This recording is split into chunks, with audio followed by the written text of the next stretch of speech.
groups, who all there? Who all there? Because something that a 60-year-old might be interested in, a 21-year-old will not. Okay, so you also got to see about that.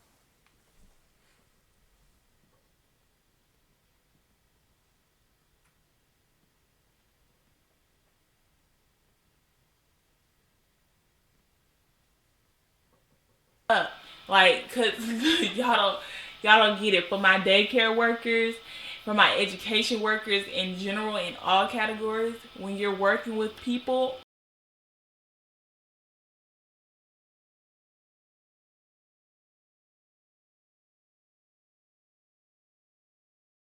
how did you come up with, I guess, the schedule for the day? Um, well, one of the things with the scheduling, it was definitely a look at your main objectives. You know, Georgia does have standards of things that a child must learn in the different ages, for the different years. And those main subjects, your math, your science, your reading, um, those type of things are spelling, all your grammar, is those are main. So, you know, making sure that those things are done, your history. So then outside of that, there are electives, you know. So having music classes, you know, having a foreign language class, having, you know, your extracurricular.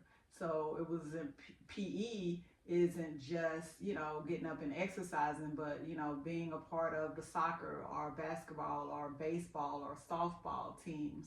That is your, you know, PE. So just making sure that you're well rounded, as you said before. So you look at your main subjects, then you kind of go from there. You know, one of the things that, as those infant stages that I started out with, that I definitely encourage, because that 1 years old up until um, 6 years old are very critical years for developing. And you can also see how they will gravitate toward a thing. And you can kind of motivate and encourage and shape them into that thing. But I always try to get parents to just observe your children, you know. So it is very hands on the floor, as to the point that you said before, on being on a floor, you know, having flashcards, having blocks, talking to them, you know, engaging. You know, yes, television is good, but, you know, talking to your child is even better, you know. So we start out that way, but then sometimes later in the years, once they do know, then we kind of give up and just kind of move on. And then television are giving them words, or other, you know, things, music or things are giving them words and actions that then become inappropriate. But, you know, the scheduling, I started with that. I started with what the state standards were. So once I did that, then as I built my own curriculum, I began to add other little things. So, you know, it's like, you know what? I'm learning to sew.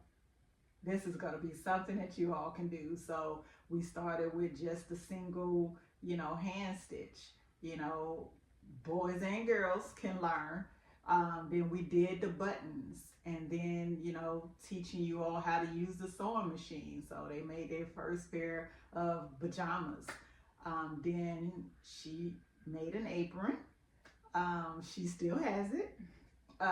You know, so just things like that. You know, you add what it is, you know, cooking.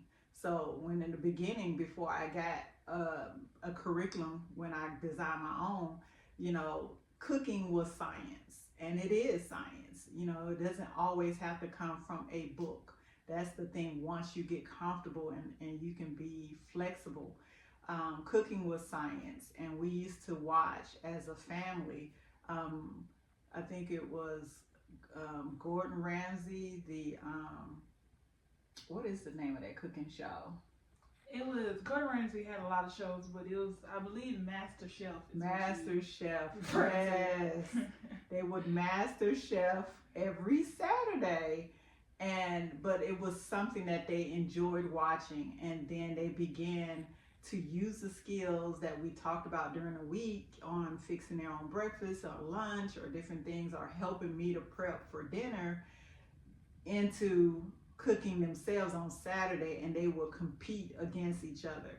So they, me and their father would be the judges, so to speak. So it was plated, and they would decorate it with the fruit or whatever they had to just try to do presentation. So like once they get into it, then they kind of take it from there.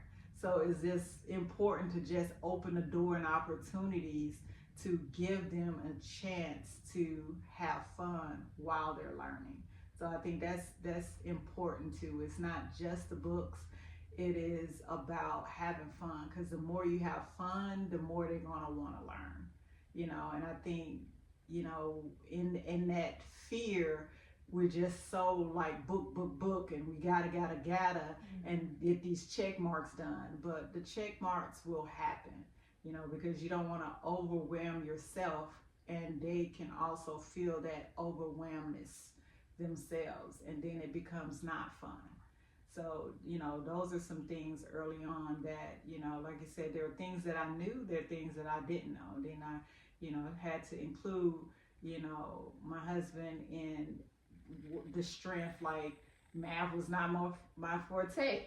So it's like, okay, I had to tap him in. I need you to do this with them. The earlier years, of course, you can get that, but then the curriculum choice is also a key, because if it can walk you through it, then you kind of can get it at a breeze.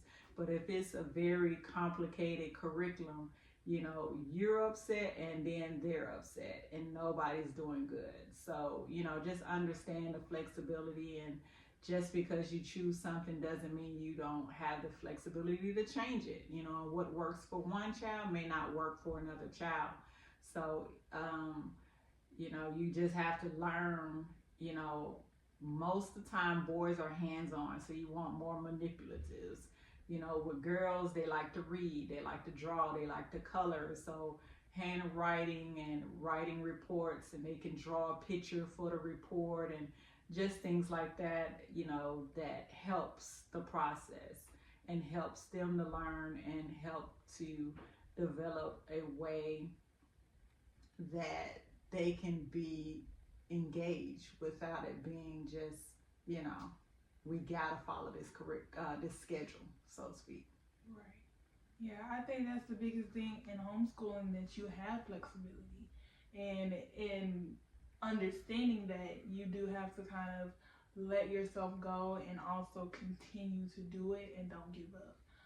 Also, with the point of, the master chef story, it also is multiple things within that. Because, yes, we were having fun, we were cooking and still learning the skills that we were taught throughout the work week, but it was also cognitive, as in you had to explain your dish, you had to convince why your dish was better than the other. And so that can also be tied up in a little bow and labeled as public speaking, if you want to think about it like that. So it's so many ways that you can include your children in teaching. So for your 1 through 6 year olds, it's very hard for parents to identify and know how to include them, because when they're that young, the task is going to go 10 times slower. And especially as coming back from work, you're tired, you just want to just get done, and you have a checklist in your head, but to them, it's like, I just want to be around mom, I just want to be around dad. So you definitely have to slow down, you have to realize what's around you, and just include and kind of put your emotions in check, honestly. So you're like, okay, I have to cook dinner. Cooking dinner to me is a chore, but to them, I'm helping mom, I'm helping dad. So at depending on the age of the child and the cognitive um, level that they are and what they can do and cannot do. They can stir the pot. They could bring the ingredients out. You can still include colors. You can still include mathematics. You can still include science for the the younger group of children. So homeschooling can be so fun, so interesting, so fulfilling for all ages, honestly. But it definitely does start with whoever that's going to take that leap and start. So I want to ask you a little bit more on the logistics side. So you um, said about the Georgia State laws of the children have to learn specific things. After that, it's kind of like we don't really care. So I know that was then. Can you share a little bit about what the qualifications were then, and did you have to be certified to be a teacher, and like kind of how were you officially a homeschool teacher? Um, that's good. We definitely looked into all of that. You know, as far as what laws that you had to follow. You know, to be a home educator, and what qualified you to be that home educator. Mm-hmm. Um, I don't have a teaching degree. I graduated high school. I went to college and did some college, but it was not in that. It was in business, so it was not in teaching at all. So I definitely at first didn't feel qualified, but I had a drive, and I knew that I could do better than what was being offered at that time. And so just taking that into consideration, I just started. But with Georgia, one of the big things as you declare yourself as a homeschooler is completing the homeschool intent form to let the state know that this is what you're doing, you know, and you fill that out with your school year and your children and the ages, and I think it's the county that you're in that's on there. For me, I continue to get my um,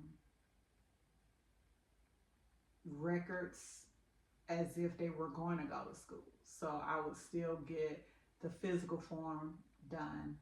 I did the homeschool intent, but I also continue to give myself leeway and time to create my curriculum and my schedules. I had to make sure all my field trips were planned for that semester at least, so I can know where my breaks were going to be, you know, and get everything because I had two going on at the same time.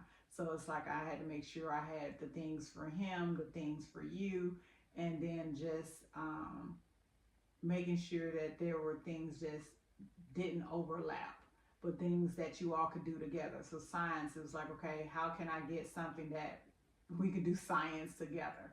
How can we do this together? So your foreign language, your science, history, you know, things like that.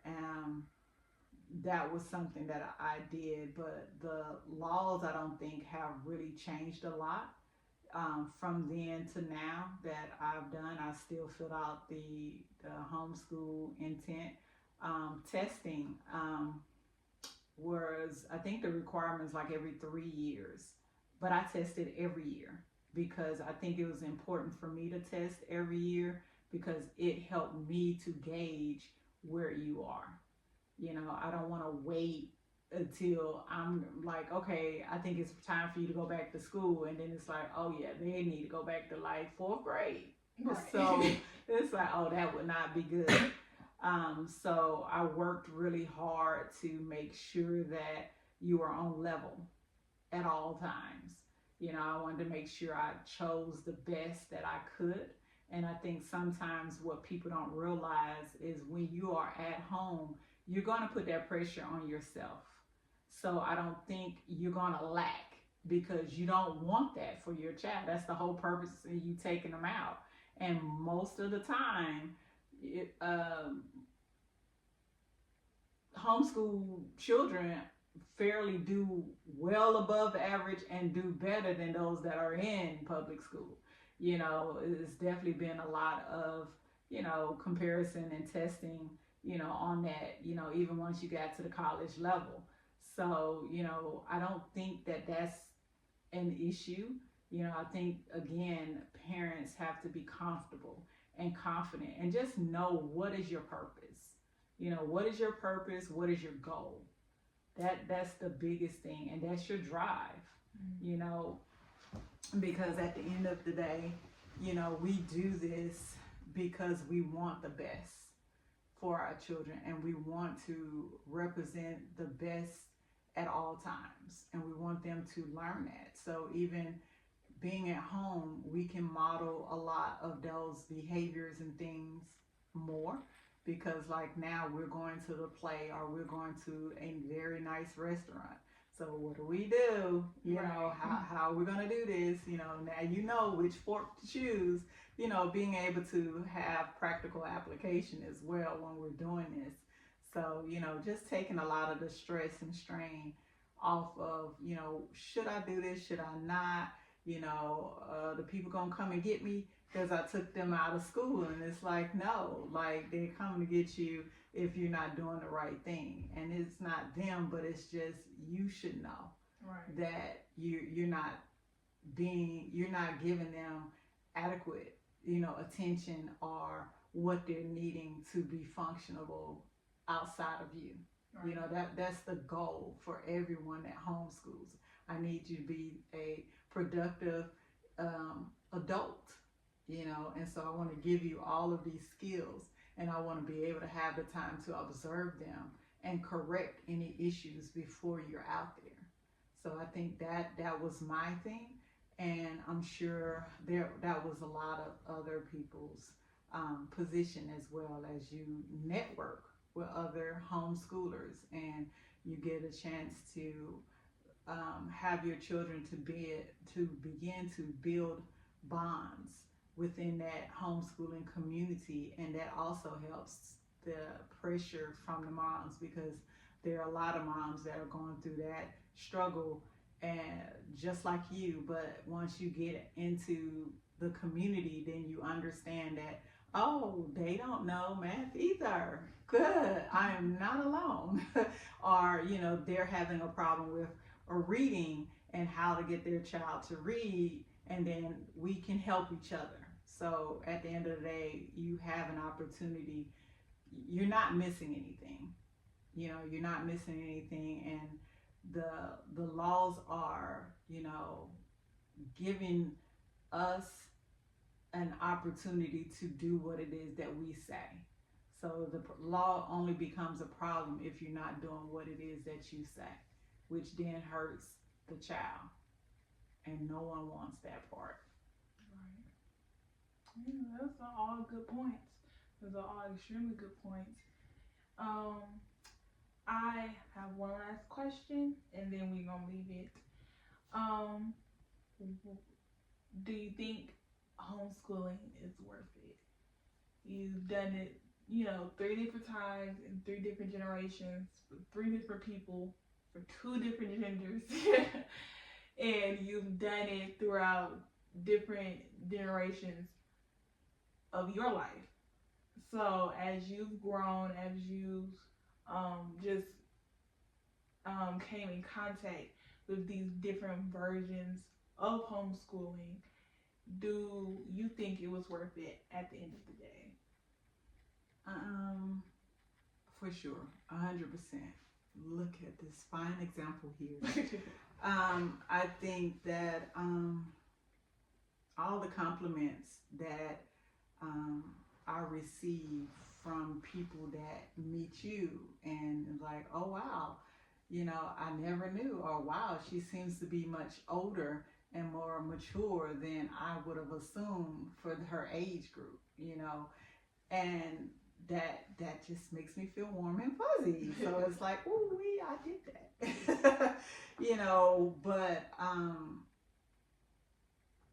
with your brother as well, like the things and the choices and the encouragement that we have given you guys and had an opportunity because you were at home, before we put you in school, um, made you stand out, and I think that, a lot of times children want to join in, but being at home, you still want to join in and connect, but you are very much more observant because it's like now I really know the difference between right and wrong, Right. and that looks all the way wrong.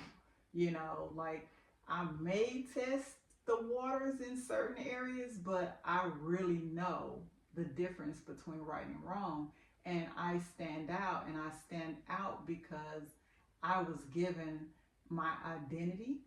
I was given my development, my spiritual development. I was given, a true sense of self. So I don't have to begin to try to adapt into someone else's space because I'm very secure within my own space. And I think that is what homeschoolers, in most cases, they develop. In home, they get a chance to really develop a true sense of self. And that is what I feel is missing with a lot of children and youth today. They don't have the proper balance or understanding of themselves. So therefore they adapt and they try to attach to other people and they lose themselves. And then, so society now is just lost. And so when they're watching TV, they're engaging in music, they're engaging in all these things. It's just to find rhythm, it's to find themselves because it's never been identified.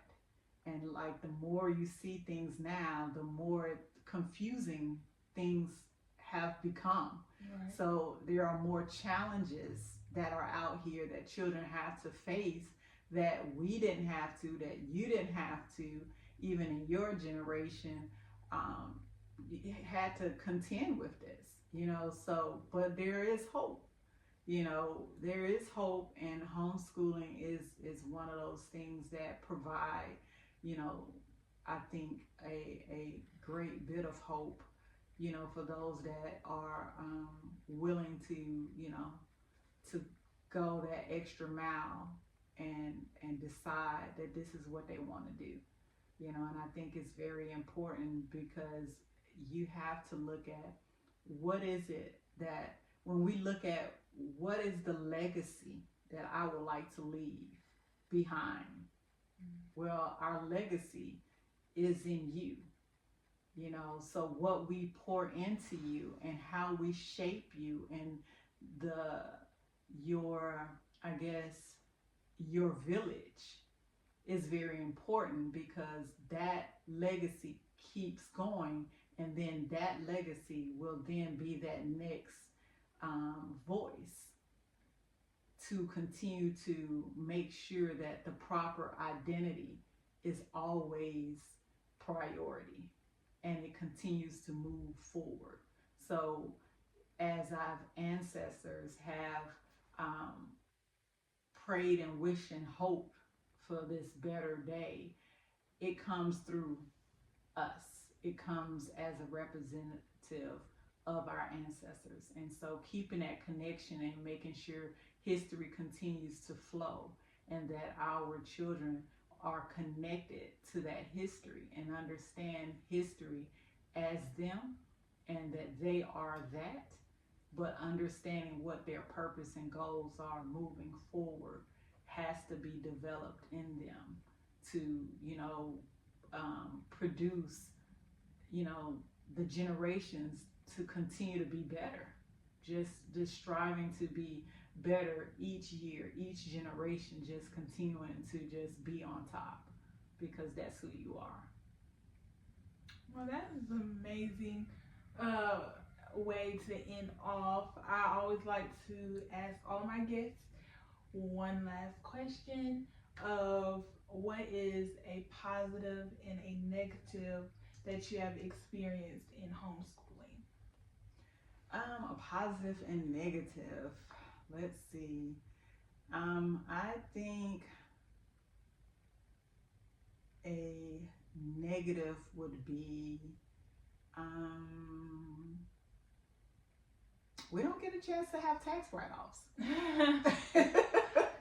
I think we should have tax write-offs. I think homeschoolers deserve. We put in a lot of money in buying curriculums and making sure that you're into sports and all of these things, but we don't get any write-offs on it. And then there's not a great flexibility in, I know that it was in the works, and I think there are some districts that are trying to look into homeschoolers participating in sport activities at their district schools, but I don't think it's flowing quite fluently yet.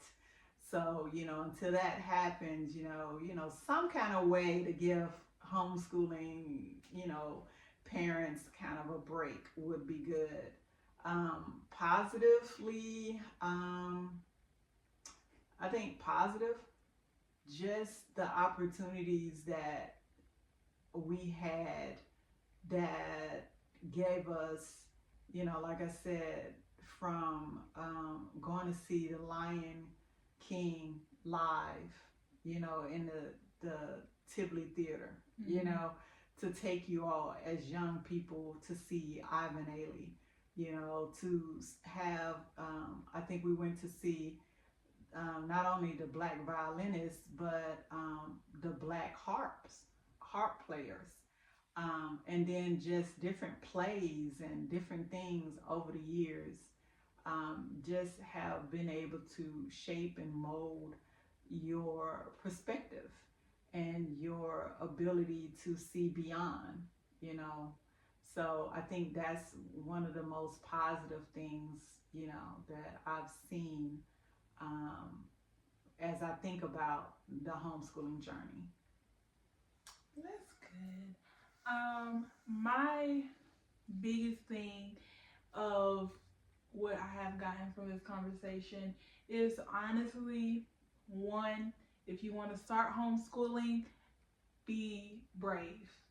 Be brave and just do it.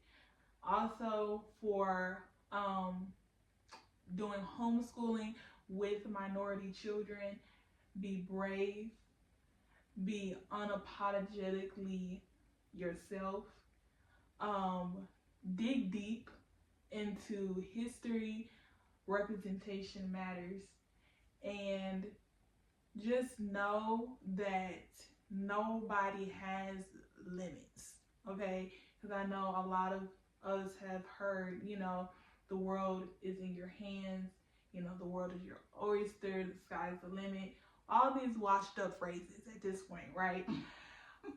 But we hear all of this, but often, especially for minority children, we don't know how to get that. So it usually just stays as a phrase and just stay as something written on a piece of paper that somebody said so and so told me 20 years ago. But I'm still at the same space, so somebody lied, right? But if we teach them young and debunk the idea of let children be children, let's debunk the idea of that being meaning they don't have to learn. Learning, as we've said in this whole conversation, that learning can be found doing anything. If you can enrich the passions that they already have as long as possible, then that's how success grows. Because as generations and generations do the same thing, then we're never growing as a community, as a race, as a world. So, especially for our minority children, just know that you have every single option that everybody has, right? There is no this is just for this race, this is just for this community, this is just for this type of person. You can have that first class ticket, just like you see everybody else have. But you do have to realize that in between that now to the first class ticket, it is a process and it is work. So whatever um, avenue that you end up learning with or end up learning with, just know that to stay the course, to work hard, be determined, be resilient, be intentional, and just be great, because genuinely the sky is the limit, right? So I'm gonna leave it at that. I hope everybody enjoyed this episode with my lovely mother here, and I will see y'all next week. Bye.